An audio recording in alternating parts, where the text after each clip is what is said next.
Alors, qu'est-ce que tu lis? Ah ouais, bof. Moi je préfère Titeuf. Ah, ça me rappelle mon enfance. J'étais le même. J'ai une excellente mémoire. Bordel, tu t'en souviens, Titeuf? Ah bon? Il y a deux types d'adultes. Ceux qui se rappellent encore de leur enfance, qui ont encore leur mini-moi au fond d'eux et qui prennent parfois secrètement autant de plaisir qu'avant dans des actions jugées socialement comme puériles. Moi quand je vais aux toilettes, je mets du cellophane sur la cuvette. Le prochain pipi va être très chouette. Et ceux qui s'en rappellent pas, mais qui font semblant. Eh, mais tu sais que je regardais ça quand j'étais petit?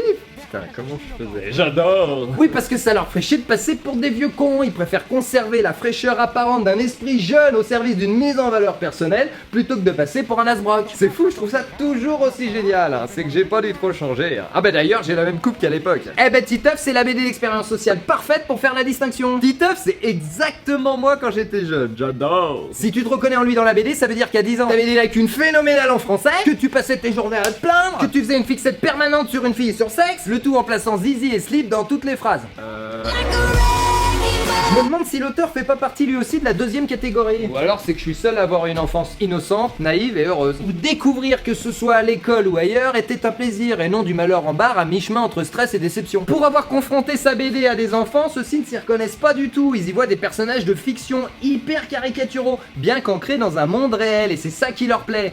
Ça et l'humour un petit peu pipi caca zizi prout. Tu peux aussi ajouter l'insertion plutôt réussie de problématiques d'adultes.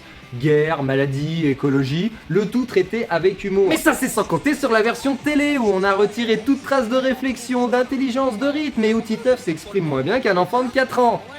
Bref, en gros, une version télé. Sauf qu'aujourd'hui, les monstres de l'audimat, c'est plus des gentils monstres. Je rajouterai une mention de merde pour l'introduction peu subtile du stéréotype destructeur dans la même lignée que le petit Nicolas, qui dit aux enfants que trouver que l'école c'est de la merde, c'est être cool, et à l'inverse, être intelligent et réussir, ça l'est pas. Bravo!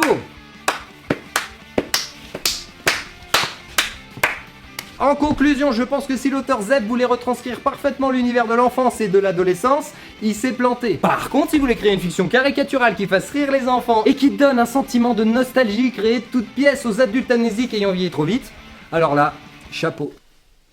Après, moi je dis ça, je dis rien, ok? T'es sûr que ça valait le coup de s'énerver? C'est pas un petit peu gratuit? Allez, lâche-moi le slip. Ciao.